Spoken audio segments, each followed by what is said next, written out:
Hola, ¿qué tal amigos? Bienvenidos a un episodio más de la Biblia bajo los lentes.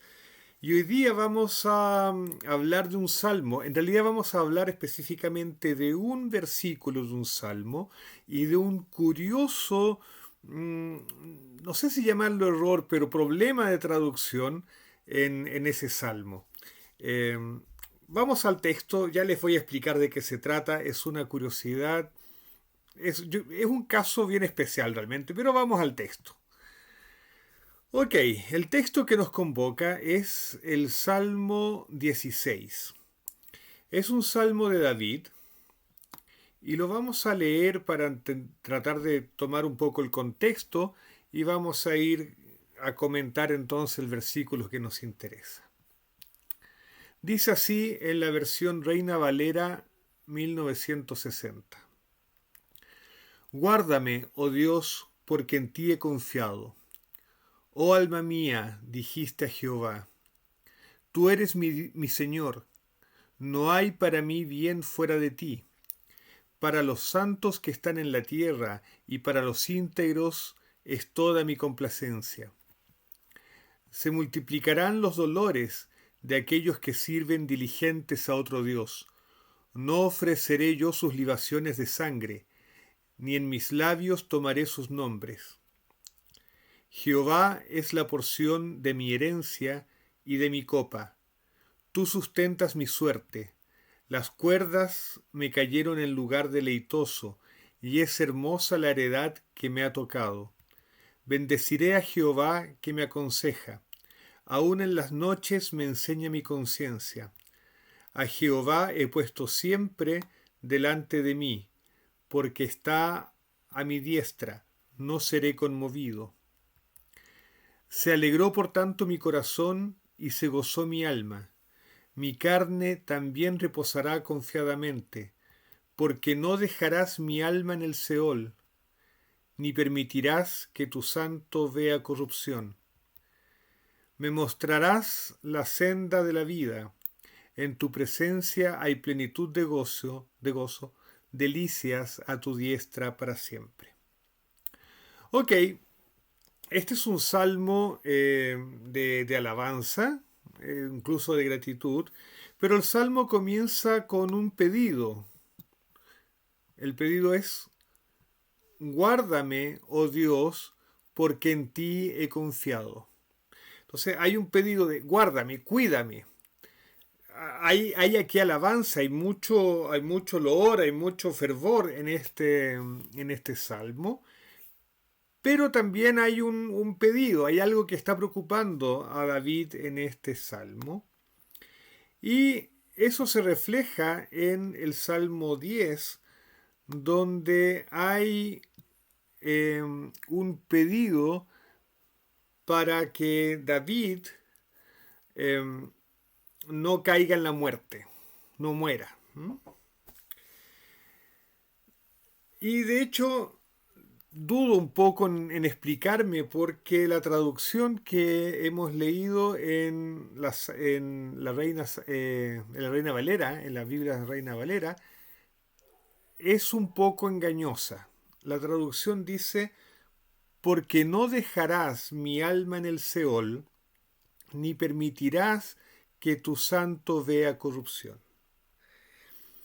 Es solo que el texto hebreo no dice eso. El texto hebreo, lo tengo aquí al lado, lo voy a traducir eh, literalmente palabra por palabra, dice, porque no abandonarás mi alma al Sheol. El Sheol es el lugar de los muertos. Y aquí, en realidad, está esta proposición, esa letra que parece, no sé, como un rayo.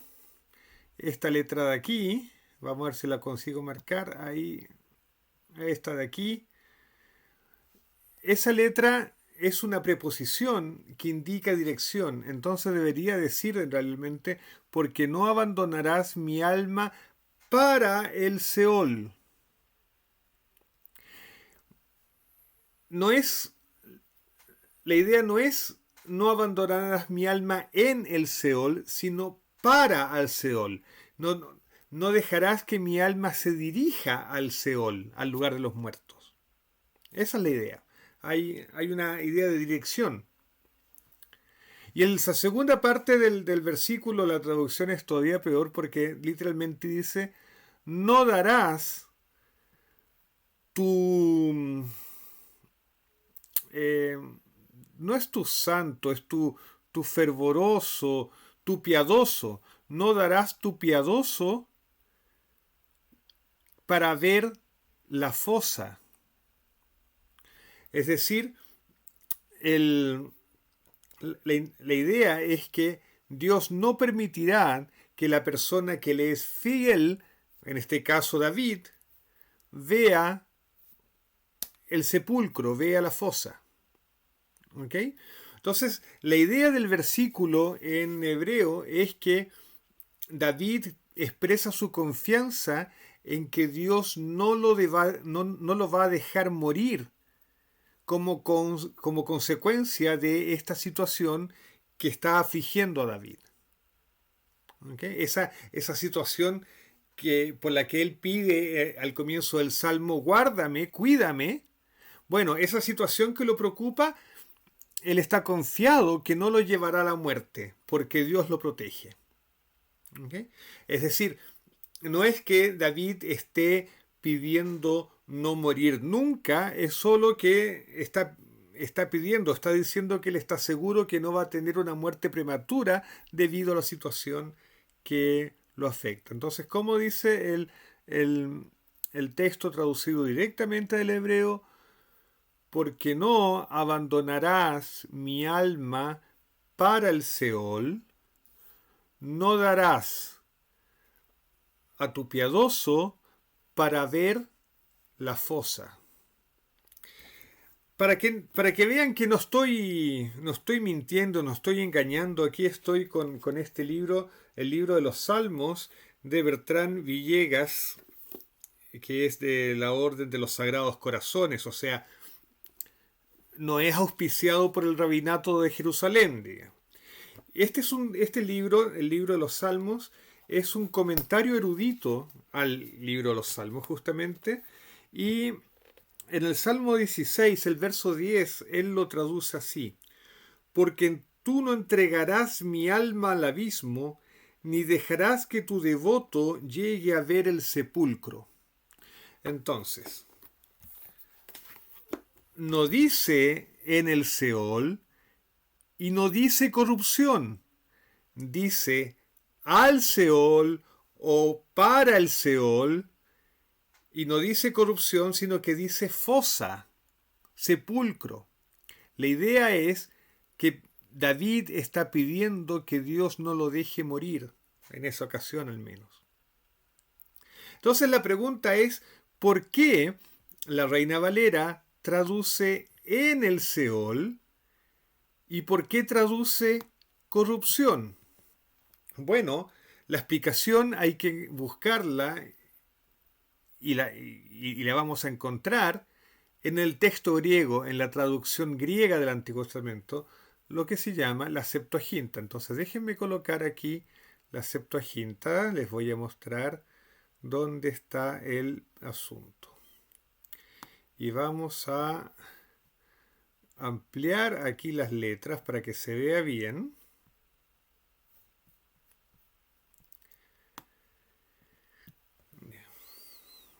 Y en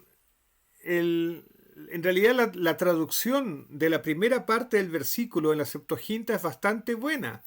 Dice, porque no dejarás mi alma eis adén. Eis adén quiere decir para, en dirección del Hades. El Hades es como se llama en griego la región de los muertos, el equivalente al Seol, al Sheol en hebreo. Y lo interesante es que está esta primera palabra que ustedes ven aquí en resaltada, esa primera palabra que voy a tratar de marcarla aquí, esa de ahí, esa palabra eis en griego da la idea de dirección. para, hacia el Seol. Entonces dice correctamente, no dejarás mi alma hacia el Seol. Entonces ahí la Septuaginta está traduciendo correctamente el hebreo. El problema está al final del versículo, en esta palabra de aquí, que efectivamente en griego significa corrupción, pero nosotros vimos que en hebreo la palabra que había es sepulcro, fosa. Entonces aquí se cae la traducción griega. Ahora, ¿qué tiene que ver esto? Todavía no explicamos por qué la Reina Valera traduce en el Seol, porque ese en ni siquiera tiene apoyo aquí en el griego aparentemente, y por qué usa corrupción, porque está traduciendo el griego. El asunto es que este versículo, el Salmo 16:10, es citado en el Nuevo Testamento, en el libro de Hechos. Entonces vamos a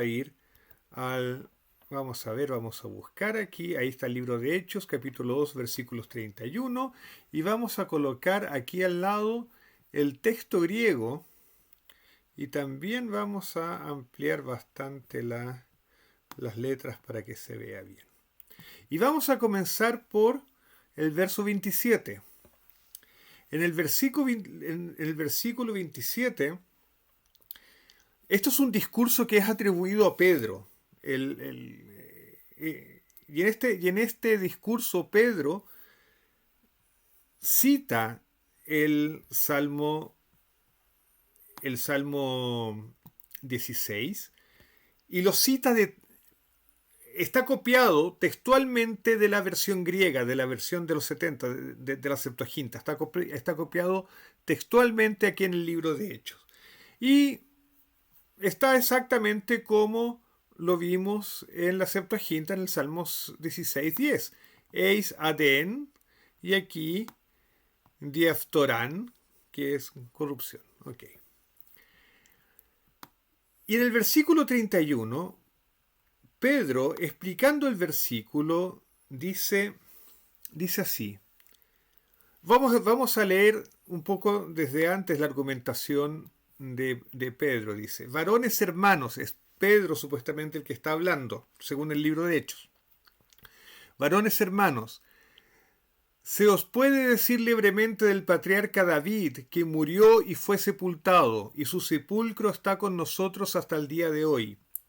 Pero siendo profeta y sabiendo que con juramento Dios le había jurado que su descendencia en cuanto a la carne levantaría el Cristo para que se sentase en su trono, viéndolo antes, habló de la resurrección de Cristo, que su alma no fue dejada en el Hades, ni su carne vio corrupción. Entonces, esta es la importancia que tiene este versículo o el Salmo 16:10 en el Nuevo Testamento, que Pedro en este discurso lo interpreta como refiriéndose a la resurrección de la carne, la resurrección de Jesús, a la resurrección de Jesús, y lo interpreta como si el Salmo dijera que Jesús no fue dejado en el Hades. Pero ¿por qué Pedro lo interpreta como de esa manera si el texto dice para el Hades, en dirección al Hades, hacia el Hades? Bueno, la respuesta está en esta palabrita eis. La palabra eis en griego significa hacia, para. Es una preposición que indica dirección. Sin embargo, en la época del Nuevo Testamento, eis comenzó a tener un cambio en su significado. Además del significado de dirección, se fue agregando el significado de en, de especificar un lugar.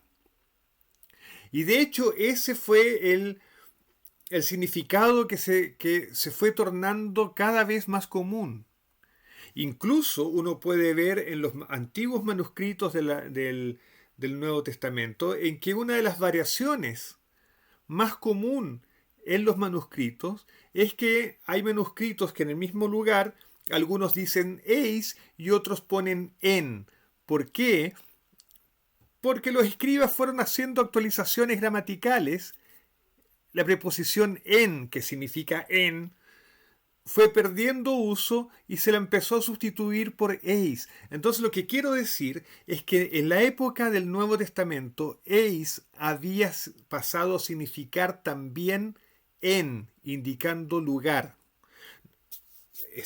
Creo que estoy armando una confusión terrible, pero la idea es esa. Eis originalmente indicaba dirección y en la época del Nuevo Testamento pasó a significar en el lugar.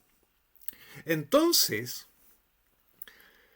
el escritor de Hechos, atribuyéndole este discurso a Pedro, lee el capítulo 16 de Salmos, verso 10, donde está escrito en griego hacia el Hades, pero como el idioma ha cambiado, él lo entiende como en Hades. Entonces, el escritor de Hechos entiende el texto de una manera, con un significado que nunca fue la intención del escritor original que ese verso tuviera. El escritor original quería dar a entender que David estaba pidiendo que su alma no fuese hacia la muerte, que no muriera. Y el escritor de Hechos lo interpreta, lo lee con un significado distinto. ¿Por qué? Porque la preposición eis había cambiado de significado a lo largo del tiempo. Entonces ahora eso le permite aplicar el versículo a la resurrección, porque ahora él puede decir que efectivamente lo que estaba haciendo Dios era prometer que un descendiente de David, Jesús, no iría a permanecer en la muerte, no iría a permanecer en el Hades, sino que se iría a levantar, iría a resucitar. Entonces, esto es loquísimo, es loquísimo. Lo que estamos viendo aquí, yo ni siquiera lo llamaría un error de interpretación. Es simplemente una confusión, o si ustedes prefieren, una oportunidad de interpretación que fue abierta por el hecho de que el idioma cambió. No era la intención del escritor original darle ese significado, pero el hecho de que el idioma haya cambiado hizo posible esta nueva lectura del texto. Entonces aquí ustedes me dirán, bueno, pero entonces ustedes me dirán, bueno, ¿qué sucede aquí? ¿Qué está pasando? ¿Esto es un problema? Bueno, algunos podrán decir, el Espíritu Santo guió al escritor bíblico, o tal vez a Pedro, en una forma de interpretar nueva, aprovechando este cambio en el idioma. Otros simplemente dirán, bueno, en realidad aquí hubo una confusión de lectura. Y Pedro, o el autor de Hechos, simplemente leyó mal porque el idioma había cambiado. Pero no me voy a meter en eso es un asunto de fe. Me voy a remitir solamente al hecho de que en el libro de Hechos, justamente, hay una evidencia de diferencia de lectura o de una nueva lectura del texto debido a cambios en el idioma. Entonces, ¿por qué en nuestras Biblias, en la Reina Valera 1960, tanto en el Salmo, en el Salmo 16:10 como en el libro de Hechos, está escrito en el Seol. ¿Y por qué está escrito corrupción en vez de sepultura? Porque los traductores, Reina Valera básicamente, o los traductores de la Biblia moderna, ese versículo lo han traducido no de manera lingüística, pero de manera teológica. Es decir, los traductores armonizaron lo que dice en el libro de Hechos con lo que dice en el libro de Salmos. Dicho de otra manera, los traductores tradujeron el libro de Salmos teniendo en consideración la interpretación cristológica que le había dado Pedro en su discurso ahí en el libro de Hechos. Entonces, sí, eso no habla muy bien de los traductores. O sea, es ese tipo de cosas que la gente le critica a otras traducciones. Bueno, lo mismo ocurre en la Reina Valera. Y por otro lado, es más o menos normal porque es imposible separar a los traductores de sus prejuicios teológicos, de sus convicciones teológicas. Y uno lee el texto con toda la carga que tiene encima. Así es que, en fin, esa es la realidad. Ahora, ustedes se habrán dado cuenta también que yo muchas veces hablé del discurso atribuido a Pedro y como que no le puse mucha credibilidad a que el discurso que está registrado en el capítulo 2 de Hechos sea de Pedro. Y en realidad yo tengo mis dudas, porque como vimos, el discurso de Pedro contiene una confusión de lectura, una confusión entre comillas de lectura, que solamente es posible en el texto griego. Y para mí es difícil pensar que Pedro estuviese más familiarizado con el texto griego de los Salmos que con el texto hebreo o con el texto arameo. Entonces, yo no dudo de que en el día de Pentecostés Pedro haya hecho un discurso. Eso es muy de Pedro. Ahora, que el discurso haya sido exactamente como está registrado en el libro de Hechos, es más difícil. La gente no tenía grabadoras, tampoco filmaban con el celular para ponerlos en YouTube, digamos, en TikTok. No ocurría eso. Así es que yo tengo la impresión que el autor de Hechos le colocó un poco de su cosecha a este discurso de Pedro. Y eso es lo que tenía que decirles hoy día. Espero que lo hayan disfrutado y espero que este video ayude a entender las dificultades que hay al traducir, la importancia también de ir actualizando el lenguaje de las Biblias, no sea que nosotros también leamos cosas que no están en el texto porque el idioma cambia. Y en fin, espero que simplemente hayan disfrutado una curiosidad del texto bíblico de la que normalmente no se habla, excepto aquí en la Biblia bajo los lentes. Y no me queda más que desearles que tengan un lindo sábado. Shabbat Shalom para todos. Nos vemos en la próxima. Chao, chao.